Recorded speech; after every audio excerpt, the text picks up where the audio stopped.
শুভ সকাল বন্ধুরা, নদিয়া জেলার ছোট্ট গ্রামটি থেকে আমি রিয়া। তোমরা দেখছো আমার নিউ একটা ব্লগ। নতুন একটা ব্লগে বড়দের প্রণাম আর ছোটদের অনেক ভালোবাসা জানিয়ে ব্লগটা স্টার্ট করে দিয়েছি।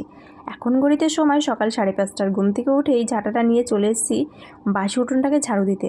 তো চলো বন্ধুরা, আমি আমার বাসি কাজকর্মগুলো কমপ্লিট করতে থাকি। তোমরা আমার সবাই পাশে থেকে আমাকে সাপোর্ট করো। তোমাদের সাপোর্ট আর ভালোবাসা আমার খুবই প্রয়োজন, কারণ তোমরা না থাকলে কোনো কিছুই সম্ভব নয়। তোমাদের নিয়েই আমার সব। তো চলো, অনেক কথাই বললাম, তোমরা সবাই আমার পাশে থেকো। আর তোমাদের আমার ভিডিও ভালো লাগলে একটা করে প্লিজ কমেন্ট করে মতামত জানিয়ে যেও। তো চলো, এখন উঠোনটা প্রায় ঝাড়ু দেওয়া কমপ্লিট। তো উঠোনটা ঝাড়ু দিয়ে এখন চলে এসেছি ঘরে। আর তোমাদের দাদাভাই ঘুম থেকে উঠে গেল ফ্রেশ হতে। আর এখন আমি বিছানাটা গুছিয়ে নিচ্ছি।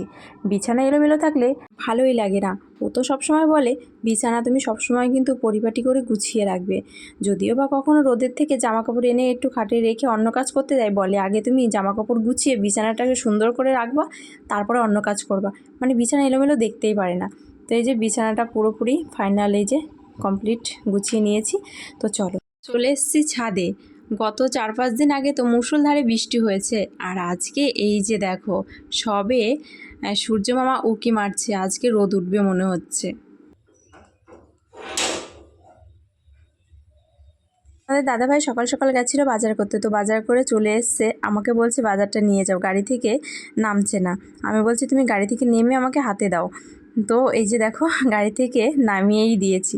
তো এই যে এখন আমাকে দেবে। তো চলো, কি বাজার নিয়ে এসছে তোমাদের সঙ্গে শেয়ার করি। দেখো বন্ধুরা, তোমাদের দাদাভাই কলার মোচা নিয়ে এসছে। আর জানি না তোমরা ফোনের ক্যামেরায় কতটা বুঝতে পারছো, কিন্তু কলার মোচাটা অনেকটাই বড়। তো আরও সবজি বাজার নিয়ে এসছে। তো চলো তোমাদের সঙ্গে এক এক করে শেয়ার করি। তো দেখো আলু নিয়ে এসছে, আদা নিয়ে এসছে, লঙ্কা, টমেটো, মাছ, মাংস। তো আজকে নিয়ে এসছে খাসির মাংস। তো চলো সব এখন গামলার মধ্যে ঢেলে ভালো করে ফ্রেশ জল দিয়ে ধুয়ে নিয়ে আসি। তো দেখো এই যে ভালো করে ফ্রেশ জল দিয়ে আর কি মাংসটা ধুয়ে নিয়ে এসছে। আর এখানে খাসির মাংসটা রয়েছে 1 কিলো 100। তো চলো বন্ধুরা, মশলা দিয়ে ভালো করে মেখে রাখি। তো এই যে দেখো সমস্ত রকমের মশলা দিয়ে ভালো করে ম্যাগনেট করে রেখে দিয়েছি, 1 ঘন্টা মতো থাকবে। আর এখন আমি স্নান করে ঠাকুর পুজো সমস্ত কাজ কমপ্লিট করব, তারপরে রান্না বসাবো। তো চলো বন্ধুরা, রান্নাবান্না করে একবারে তোমাদের সঙ্গে।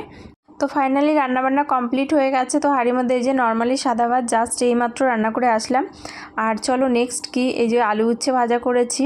তো এই আলু উচ্ছে ভাজাটা আমার শ্বশুরমশাই উনি খুব ভালো খান, তো ওনার জন্যই করা। আমি খুব একটা ভালো খাই না, তবুও আমাকে বলে এগুলো খাও রিয়া, তাহলে দেখবে মুখে রুচি হবে। মানে আমাকে বোঝায় যে এগুলো খাওয়া ভালো, কিন্তু আমার ভালো লাগে না। তো এই যে ফাইনালি দেখো মাছের ঝোল করেছি, আর তার সঙ্গে এই যে যেটা নাকি স্পেশাল আজকের জন্য। তো এটা ছাড়া আজকের মেনু অসম্পূর্ণ। এটা হচ্ছে খাসির মাংসের লাল লাল ঝোল। তো কালারটা কিন্তু দারুণ এসছে। কে কে খাবে চলে এসো। বাটির মধ্যে টমেটো, শসা, পেঁয়াজ, তো শাশুড়ি মা স্যালাড কেটে রেখেছে আর নিউ স্টাইলে কেটেছে। বাবু দোকানে পুজো করেছে, তো সেই প্রসাদ নিয়ে এসছে। তো অনেকটা প্রসাদ। তো চলো আমাদের পাশের বাড়িতে একটা বাচ্চা আছে, তো ওকেই দিয়ে আসি।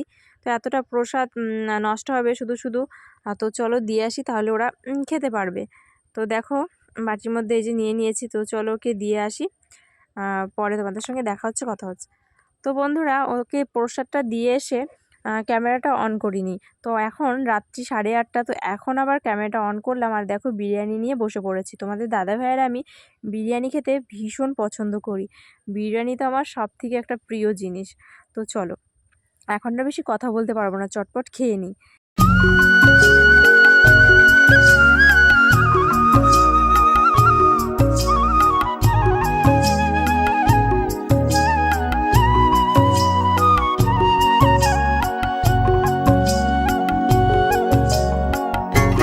দেখো বন্ধুরা, থালার মধ্যে খুব সুন্দর করে মাছ, খাসির মাংস সমস্তটা দিয়ে সুন্দর করে পরিপাটি করে সাজিয়েছি থালাটা। আর এই প্লেটটা আজকে নতুন বের করলাম, তো আমার বিয়েতে পেয়েছিলাম। তো তাই ভাবলাম যে চলো এত সুন্দর করে যখন সাজিয়েছি, তো বাবুকে দিয়েই বউনি করি, যেহেতু বাবু আমাদের বাড়ির সবথেকে গুরুজন ব্যক্তি। তো বাবুকে দিয়েই বউনি করাবো। কত বুদ্ধি হয়েছে আমার মাটার। তো দেখো এই যে বাড়িতে পুজো করেছিলাম, সেই পুজোর প্রসাদ। তো এই যে এখন এই প্রসাদগুলোও সবাইকে দিয়ে দেব। তো আমি ওই মোটর সাইকেল, তারপরে এমনি সাইকেলগুলো সমস্ত কিছু ধুয়ে আর কি সিঁদুরের ফোঁটা দিয়ে বাড়িতে আমি আমার মতো করে ফুল জল দিয়ে পুজো দিয়েছি। তো সেই প্রসাদ তোমাদের সঙ্গে একটু শেয়ার করলাম। পূর্ণিমার রাতে চাঁদ উঠলে কি দারুণ লাগে, সত্যি অপূর্ব। তাই তোমাদের সঙ্গেও শেয়ার করলাম। তো চলো আজকের মতো চাঁদ দেখিয়ে ব্লগটা এন্ড করছি। সবাই ভালো থেকো।